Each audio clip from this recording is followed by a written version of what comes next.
ஒன்றிய அரசினுடைய எந்த ஒரு திட்டத்தையும் ஆய்வு செய்வதற்கான சட்ட உரிமை எங்களுக்கு மட்டும்தான் இருக்கிறது. அந்த சட்டம் வழங்கியிருக்கிற அந்த குழுவினுடைய தலைவர் நான், இங்கே இருக்கிறவர்கள் குழு உறுப்பினர்கள். இந்த அரங்கத்தை தாண்டி வெளியில் எங்கள் உரிமையை வேறு யார் எடுக்க நினைத்தாலும் அதை நாங்கள் அனுமதிக்க மாட்டோம். ஒருவேளை யாராவது அப்படி ஆய்வு நடத்த அதிகாரிகளை அழைத்தால் எந்த அதிகாரியும் பங்கெடுக்க கூடாது. அப்படி பங்கெடுத்தீர்கள் என்றால் அடுத்த திசா மீட்டிங்கில் உங்களுக்கு அழைப்பானை சம்மன் அனுப்பப்பட்டு அது குறித்து விளக்கம் கேட்கப்படும்.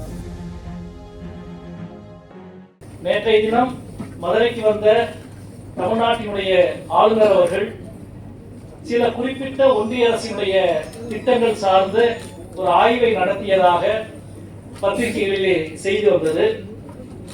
அதனுடைய தொடர்ச்சியாக அப்படி ஆய்வு நடைபெறவில்லை, நாங்கள் மரியாதை நிமித்தமாக மட்டுமே சந்தித்தோம் என்று மாவட்ட நிர்வாகத்திலிருந்து செய்தி தொடர்பாளருடைய அறிக்கை இரவு வந்திருக்கிறது. நான் இவைகளுக்குள்ளே போக விரும்பவில்லை, ஆனால் ஒரு விஷயத்தை தெளிவுபடுத்த கடமைப்பட்டிருக்கிறேன். ஒன்றிய அரசினுடைய எந்த ஒரு திட்டத்தையும் ஆய்வு செய்வதற்கான சட்ட உரிமை எங்களுக்கு மட்டும்தான் இருக்கிறது. அந்த சட்டம் வழங்கியிருக்கிற அந்த குழுவினுடைய தலைவர் நான், இங்கே இருக்கிறவர்கள் குழு உறுப்பினர்கள். இந்த அரங்கத்தை தாண்டி வெளியில் ஒரு குறிப்பிட்ட ஒன்றிய அமைச்சர் அவருடைய துறையை ஆய்வு செய்யலாம். ஆனால் பல துறைகளில் ஆய்வு நடத்துவதற்கு இந்திய அரசியல் சாசனம் எங்களுக்கு மட்டுமே உரிமை வழங்கியிருக்கிறது.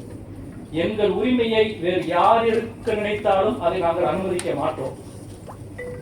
அதை இந்த நேரத்தில் தெளிவாக சொல்லிக்கொள்ள கடமைப்பட்டிருக்கிறேன். இரண்டாவது விஷயம், ஒருவேளை யாராவது அப்படி ஆய்வு நடத்த அதிகாரிகளை அழைத்தால் எந்த அதிகாரியும் பங்கெடுக்க கூடாது.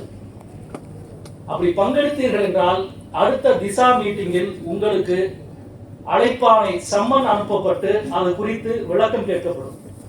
எனவே அரசியல் சாசனம் சட்டம் வழங்கியிருக்கின்ற அனைத்து துறைகளையும் ஆய்வு செய்கிற 39 அமைச்சகத்துக்கு கீழே வருகிற 96 துறைகளை ஆய்வு செய்கிற அமைப்பு இந்த மாவட்ட வளர்ச்சி ஒருங்கிணைப்பு மற்றும் கண்காணிப்பு குழுதான்.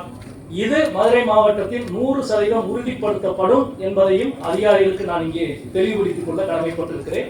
அந்த அடிப்படையில் மதுரை மாவட்டத்தில் அனைத்து திட்டங்களையும் சிறப்பாக முன்னெடுக்க இந்த கூட்டம், இதன் மீது நடக்கிற விவாதங்கள் நமக்கு பயன்படும் என்று சொல்லி என்னுடைய தலைமை உரையை